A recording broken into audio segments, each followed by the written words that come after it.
Hello दोस्तों, मैं ललित पटेल आपका अपने इंडी चैनल में हार्दिक स्वागत एवं अभिनंदन करता हूं। क्या अब गाजा पट्टी में इजरायली झंडा लहराने वाला है और गाजा के लोग पलायन करने को मजबूर हैं। क्या आतंकवादियों ने इजरायल पर हमला करके बहुत बड़ी भूल कर दी और जिसकी कीमत चुकाना उनके लिए बहुत महंगा पड़ रहा है। क्या आतंकवाद के खिलाफ हमारा प्यारा भारत देश इजरायल के साथ सच्चा हमदर्द बन के खड़ा हुआ है। आतंकवाद की पीड़ा को भारत देश अच्छी तरह समझता है, क्योंकि जब किसी की पीड़ा होती है उसका एहसास दर्द जो होता है वही समझता है। उसका व्याख्यान करके दूसरों को सुनाना, उसमें काफ़ी अंतर होता है। आतंकवाद को लेकर अलग अलग देशों के अलग अलग मत हैं। हर देश अपनी भौगोलिक स्थिति को देखते हुए, अपने हित निजी स्वार्थों को देखते हुए आतंकवाद की परिभाषा को गठित करता चला आया है। आतंकवाद की परिभाषा जो है हर देश की नज़र में अपने निजी हितों के हिसाब से अलग अलग है, लेकिन जो देश ऐसे हैं जिन्होंने आतंकवाद की पीड़ा सही है, जिन्होंने देखा है आतंकवाद क्या होता है, वो इसको अच्छे समझ सकते हैं। यही मामला इजरायल और भारत का है। भारत ने आतंकवाद को लंबे समय से सहा है, देखा है, उसकी पीड़ा को झेला है, और इजरायल भी लंबे समय से आतंकवाद से बहुत ज़्यादा पीड़ित है। आतंकवादियों द्वारा इजरायल पर समय समय पर बहुत बहुत बड़े हमले किए गए, जिसका इजरायल ने डटकर सामना किया। इजरायल एक प्रकार से देखा जाए तो आतंकवादियों द्वारा पीड़ित देश रहा। उसने अपने देश को मजबूत किया, अपनी सुरक्षा व्यवस्था को मजबूत किया, और वहाँ पर अब इजरायल और गाजा के बीच में जो इस समय युद्ध चल रहा है, उसका मुख्य कारण क्या है? इजरायल का किसी भी देश से, उसके चारों तरफ जितने भी राष्ट्र हैं, उससे ज़मीन विवाद नहीं है, कोई और मामला नहीं है, लेकिन इजरायल का और अन्य देशों का वहाँ पर जो मामला है, वो आपस में विवाद की जो जड़ है वो है विचारधारा। इजरायल यहूदियों का देश है, और बाकी इजरायल के चारों तरफ जितने भी कंट्री हैं वो मुस्लिम कंट्री हैं, और मुस्लिम कंट्री और इजरायल के बीच में जो विवाद है वो केवल एक ही विवाद है, वो विचारधारा। यानी कि इजरायल जो है, एक प्रकार से देखा जाए तो जिस प्रकार दांतों के बीच में जीभ को रहना पड़ता है, उसी प्रकार से इजरायल की स्थिति है। दोस्तों, जहाँ पर विचारधारा नहीं मिलती है वहाँ पर विवाद पैदा होते हैं। ठीक उसी प्रकार से इजरायल और फिलिस्तीन का मामला है। समय समय पर इजरायल के विभिन्न देशों से युद्ध हुए हैं, लेकिन इजरायल को सैन्य ताकत के रूप में कोई भी देश आज तक हरा नहीं पाया।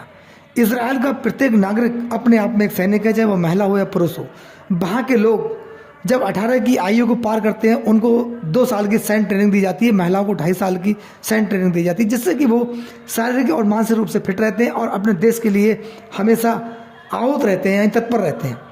तो इजरायल के पास देखा जाए तो रक्षा कवच बहुत मजबूत है। ऐसे में फिलिस्तीन अन्य देश जो भी हैं, कहीं ना कहीं इजरायल के सामने बौने साबित हो सकते हैं। आज देखिए, आतंकवादियों ने जब से इजरायल पे हमला किया है, यानी कि 7 तारीख से हमला किया, 1000 आतंकवादी इजरायल की सीमा में घुसे। उसकी सीमा तोड़कर किस प्रकार से घुसे, इसकी वीडियो आपने देखी।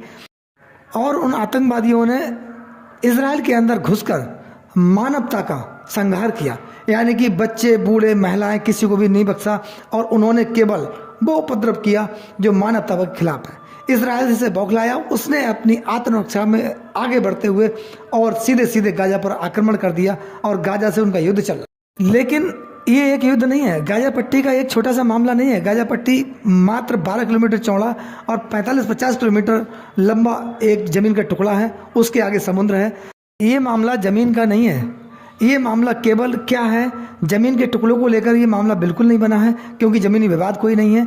लेकिन इस विचारधारा की लड़ाई में अब पूरी दुनिया 2 हिस्सों में बट गई, 2 धड़ों में हो गई है। एक वो जो आतंकवाद की परिभाषा को बदलते चले आए हैं, अपने अपने हितों के हिसाब से उन्होंने आतंकवाद की परिभाषा गढ़ी है। वो लोग कहीं ना कहीं फिलिस्तीन के साथ हैं, यानी कि गाजा पर पलटवार जो इजरायल ने किया है, अब लोग उसकी निंदा कर रहे हैं। दुनिया 2 धड़ों में इस प्रकार से अब वहाँ पर मानवता की दुहाई दे रहे हैं, तमाम ऐसी बातें कह रहे हैं, यानी कि कहीं ना कहीं इजरायल के लोग गलत साबित कर रहे हैं। दोस्तों, यहाँ पर सोचने की बात एक है कि इजरायल पर बार बार हमले होना, बार बार इजरायल को प्रताड़ित करना आतंकवादियों के द्वारा। अब आतंकवादी ठिकानों पर जब इजरायल के द्वारा पलटवार किया जा रहा है, तब लोग वहाँ पर मानवता की दुहाई दे रहे हैं। लेकिन हम लोगों से ये पूछना चाहते हैं कि जब इजरायल पर आतंकवादियों के द्वारा हमला किया गया, इजरायल की सीमा में घुसकर हमला किया गया, वहाँ पर नरसंहार किया गया, वहाँ पर मानवता को तार तार किया गया और महिला बच्चों पर अत्याचार किए गए, उस समय ये देश कहाँ थे? उस समय उन देशों के प्रतिनिधियों के बयान या देश राष्ट्राध्यक्षों के बयान क्यों नहीं आए? इजरायल के पक्ष में क्यों नहीं आए? लोगों के द्वारा जो आज बयान दिए जा रहे हैं वो उस समय कहाँ थे, क्या बिलों में छिपे हुए थे, ये बात हम पूछना चाहते हैं। दूसरी बात हम भारत की करते हैं।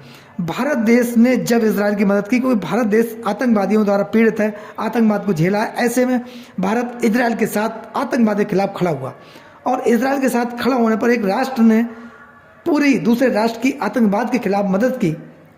उसमें एक राष्ट्र के लोग अंदर ही एक अलग विचारधारा के लोग, जिनकी विचारधारा अलग है, सोच अलग है, वो अपने राष्ट्र में रहकर यानी कि हिंदुस्तान में रहकर और इजराइल का विरोध कर रहे हैं, इजराइल के विपक्ष में नारे लगा रहे हैं। यहाँ तक कि भारत सरकार के प्रधानमंत्री के खिलाफ भी अब काफ़ी अपशब्द बोले जा रहे हैं। ये क्या है दोस्तों?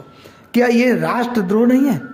उन लोगों पर राष्ट्रद्रोह की कार्रवाई नहीं होनी चाहिए थी, या ऐसे लोगों के खिलाफ कार्रवाई होना सुनिश्चित होना चाहिए या नहीं होना चाहिए? क्या फ्रीडम ऑफ स्पीच यही है कि आप अपने राष्ट्र के खिलाफ बोलेंगे? वैसे तो कानून ये है, सोचने की बात भी है कि एक राष्ट्र ने जब दूसरे राष्ट्र का समर्थन किया है तो उस पर पूरे राष्ट्र का एक मत, एक विचार होना चाहिए। लेकिन हमारे देश के अंदर ही गाजा के पक्ष में रैलियां निकाली जा रही हैं और इजराइल के विपक्ष में नारे लगाए जा रहे हैं, बैठकें की जा रही हैं, मीटिंग की जा रही है। ये क्या है?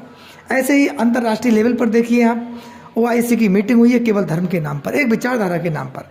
इस पर भी लोगों का मत है कि धर्म के नाम पर फिर आतंकवाद कहाँ चला गया? पूरी दुनिया कहती है आतंकवाद गलत है, तो आतंकवाद की परिभाषा क्या है? हमारे देश के प्रधानमंत्री श्री नरेंद्र मोदी जी द्वारा ये भी कहा गया है, बार बार ये बात उठाई गई है कि आतंकवाद की परिभाषा एक सुनिश्चित कर ली जाए कि असली आतंकवाद की परिभाषा क्या है। प्रत्येक देश अपने निजी हित और स्वार्थ के हिसाब से आतंकवाद की परिभाषा को परिभाषित करता चला आया है। हम इससे पीड़ित हैं, इसलिए आतंकवाद की परिभाषा क्या है इसको गठित कर लिया जाए। लेकिन लोगों का एक मत नहीं हुआ। आज इजराइल के विपक्ष में काफ़ी लोग खड़े हैं, लेकिन दूसरी तरफ इजराइल के पक्ष में भी लोग खड़े हैं। दोस्तों, इजराइल एक मजबूत सैन्य शक्ति वाला देश है, यानी कि उसकी सैन्य शक्ति इस प्रकार की है कि दुनिया में इजराइल का नाम है। इजराइल से इन छोटे मोटे देशों के द्वारा पंगा लेना आतंकवाद के नाम पर बहुत मुश्किल है, क्योंकि इजराइल अपने आप में मजबूत है। उसके साथ तमाम ऐसे देश खड़े हुए हैं जो आतंकवाद का पुरजोर विरोध करते हैं, उसमें भारत देश भी एक है, जिसकी मजबूत सैन्य शक्ति के बारे में दुनिया अच्छी तरह से जानती है। गाजा के आतंकियों ने इजराइल पर हमला करके बहुत बड़ी भूल कर दी, जिसकी कीमत उन्हें बहुत महंगी पड़ने वाली है। आतंकवाद का नामो निशान वहाँ से मिटने वाला है। हमारे देश में अलग विचारधारा रखने वाले कुछ लोग दूसरे प्रकार से आतंकवाद का समर्थन कर रहे हैं। कहीं ना कहीं वह देशद्रोह तो नहीं कर रहे। दोस्तों, इस मामले में आपकी क्या राय है? अपनी राय हमें कमेंट्स बॉक्स में ज़रूर दें। आपके प्यार और सहयोग के लिए हम बहुत बहुत आभारी हैं। नमस्कार, जय हिंद, जय भारत।